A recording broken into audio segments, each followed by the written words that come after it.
One of the bigger changes in Diablo 2 Resurrected's patch 2.4 is the unlinking of cooldowns, and while you can find combinations of skills that this impacts on most classes, few benefited from it as much as the Fire Elementalist Druid.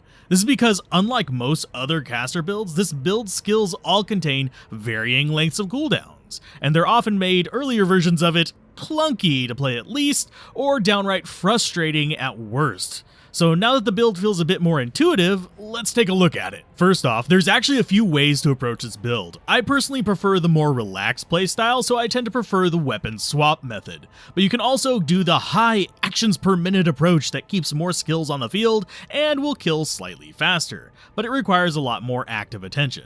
The other big note is that this build can be optimized for specific areas, but for it to pass my build tests, it has to be able to get through all the key areas in Hell. So this means it does need to handle not only single immunities, but also dual immunities.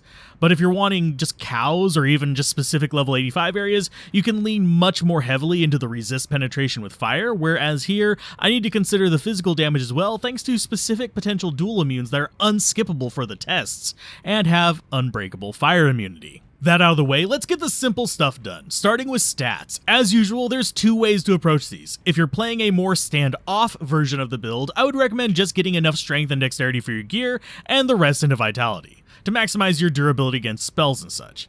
If you're going to want to play much more aggressively, such as leaning into Armageddon and Firestorm as a heavy damage source, this build can also go max block, which means enough strength for gear, then heavily investing in dexterity to reach at least 70% block, 75% being max. This will leave you a lot lower on life, so do be ready to hit that run walk button in battle so you're not sprinting around dropping yourself to 0% block and wasting that investment.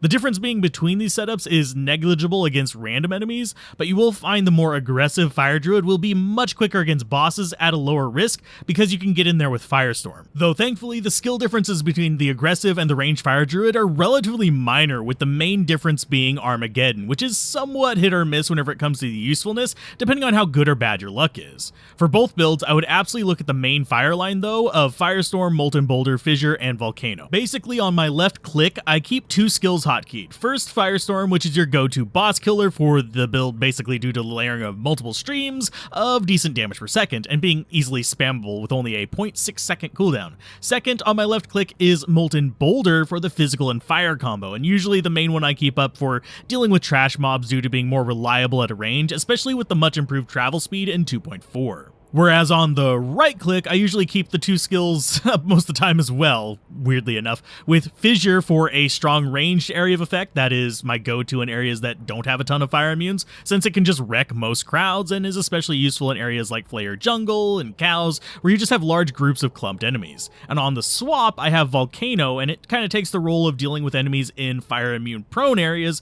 due to its decent physical damage from the Molten Boulder synergy, of course. And the reason it takes a backseat to Fissure is that the AoE on it is far less reliable, but its on-location damage is pretty solid. Now, with the more aggressive build, you can invest in Armageddon, though to really get utility out of it, you will need to be willing and able to get in much closer to enemies than you would otherwise have to with previous skills.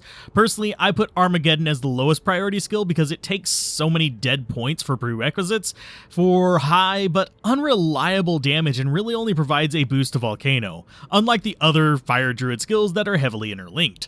Though I am also one of the people who thinks that they should remove the Hurricane prerequisite, so I am a bit biased here. In terms of other skills, if you're going max block, recasting the Cyclone armor is useful to give you an elemental buffer. Oak Sage is good to give a bit of a bump to life and is high enough to warrant keeping it up even if you're using Call to Arms for battle orders. And then finally, Grizzly is just a token meat shield if you're going the aggressive route. He does a little damage, but since we're not investing him on the aggressive version, we are very much reliant on our mercenary and spells like Boulder and Volcano for dealing with fire immunes. With the less aggressive version, you actually will spend these spare points in Grizzly from not investing in Armageddon to make this gap close at that cost of Armageddon. On the Mercenary though, you may be surprised that I'm not actually using Infinity. This is something we mentioned in the 2.3 video for this as well, and it still applies here, but due to Act 4, this build would not pass the test consistently without a Reaper's Toll because, well, Infector of Souls is a thing.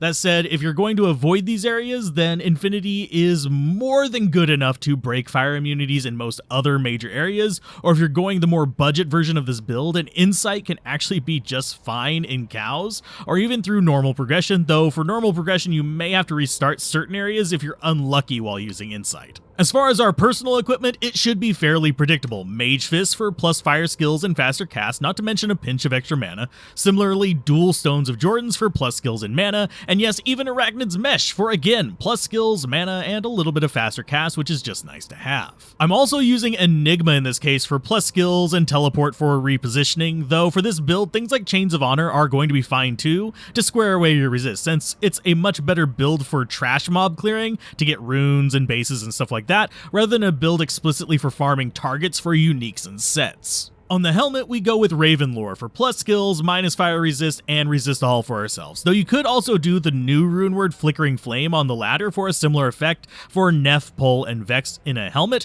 though do remember, it will be ladder only until you get to the end of the first ladder season, so plan accordingly. On the amulet, we have Mara's, because I lack a good caster or safety amulet for the Druid, which means we just grab this for the plus skills and resists. And it's not super important to get faster cast on this build unless you plan on teleport spamming thanks to the cooldowns.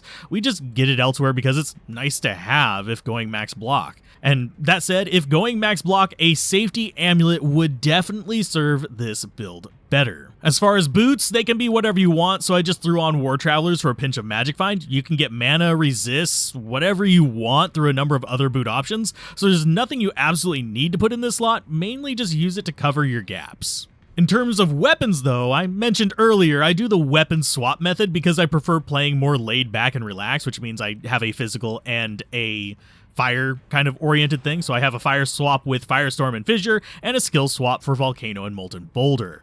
On the fire swap, I decided to have a little fun and use my Hand of Justice Phase Blade since I already was going max block and would have the dexterity. But really, if you're going fire damage, you'll generally want to use Phoenix as a weapon as it offers more fire penetration.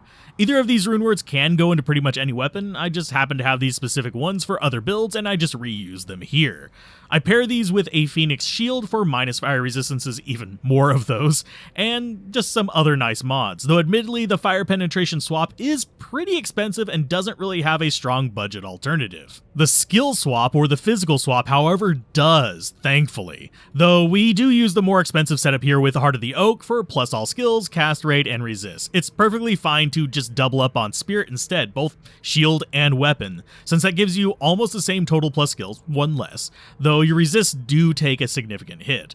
There are a couple of budget options like Earthshaker for +3 elemental skills or a +2 druid club, but Spirit is generally going to be easier to get and usually better than either of these. Shield-wise, until you get a Spirit, I would honestly probably just use a Rhyme or Ancient's Pledge for resist or cannot be frozen so you can keep moving at full speed, though if you're lucky you could make a Splendor or use Saigons for skills.